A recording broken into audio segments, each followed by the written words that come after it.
Assalamualaikum warahmatullahi wabarakatuh. Salam NKRI harga mati. Wih, gini luar biasa Kiai Mat emang. Jadi polemik nasab yang kemudian hari ini sudah luar biasa ngefeknya. Sampai-sampai ada satu akademisi ya, Dr. Soleh itu sampai mengatakan bahwa yang dilakukan oleh Kiai Mat itu merupakan teror budaya. Ya ya. Jadi saya lihat apa yang disampaikan Dr. Soleh ini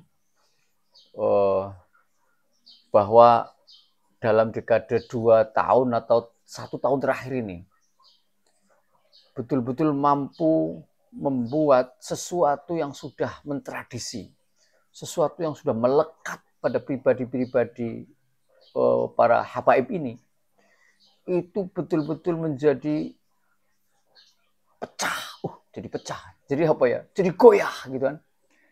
Dan yang saya sepakat ini, yang menjadi miris itu justru di internal NU.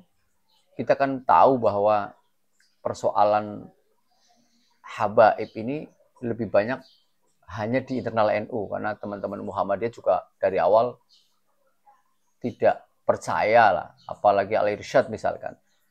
Tapi justru ada di internal NU yang kemudian sampai hari ini sangat meyakini soal keberadaan habaib itu sebagai dzurriyyah Nabi. Nah, mirisnya itu di internal NU atau Nahdliyin itu justru pecahnya bukan hanya soal di kalangan bawah, para santri atau para mukhibin, tetapi justru tokoh-tokoh NU yang kemudian masih menjadi pengasuh pondok pesantren, kemudian kiai-kiai yang punya pengaruh besar. Nah, ini pertanyaan besar saya selaku santri lah, lagi latihan santri itu. Kira-kira mau disudahi kapan gitu? Subhanallah, na'udzubillah. Artinya kok jadi seperti ini gitu. Saya kasihan kepada masyarakat awam sebenarnya.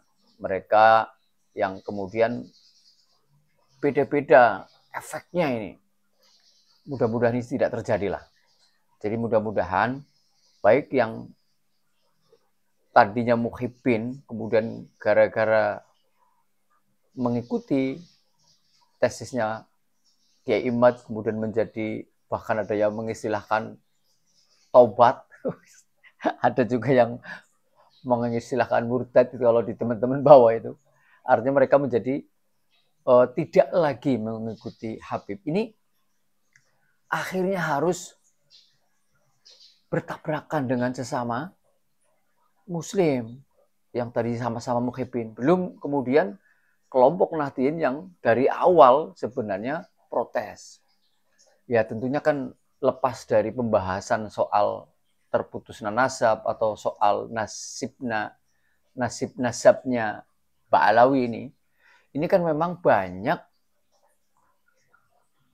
perilaku-perilaku, terutama soal isi ceramahnya para habaib, ya, terutama habaib-habaib kecil itu atau habaib yang memang secara usia masih muda, itu kalau kemudian disejajarkan itu hampir semua sama materinya.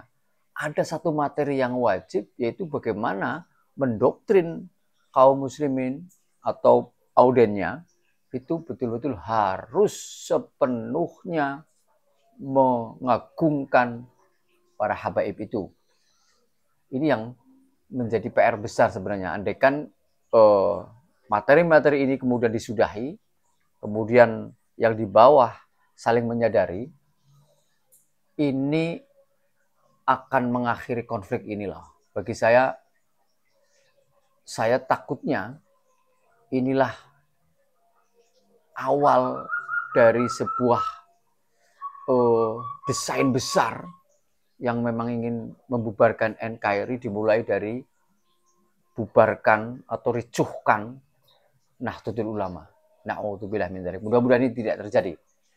Jadi maksud saya bagaimana kita memulai sekarang, sudahlah kalau soal nasab biar Kiai Imad dan mungkin ada beberapa yang sedang ngulik lagi, tapi bagi kita kembali lagi bahwa prinsip kita memang al-ulama warasatil anbiya. Selama ini kita ngajinya kepada kiai kita yang di musola di masjid, kita ikuti lagi. Kalaupun ada pembahasan itu kita sedikit demi sedikit kita sudah mulai harus kita sudahi. Demikian, terima kasih. Semoga sehat-sehat selalu di pertengahan Ramadan ini. Mudah-mudahan kita dikuatkan, disehatkan, betul-betul akan menjadi hikmah besar untuk menyudahi problem yang mengkhawatirkan ini. Assalamualaikum warahmatullahi wabarakatuh. Baitullah adalah runtuhnya simbol-simbol keagamaan yang melekat di kalangan habaib ini, satu hal.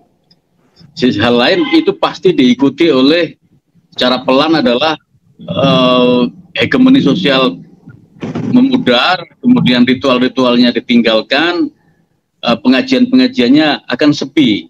Itu jangka menengah dan panjang yang akan terjadi.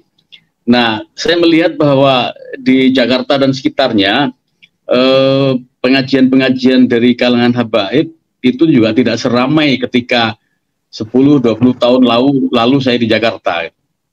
Ini udah terasa sekali, terutama setahun belakangan gitu.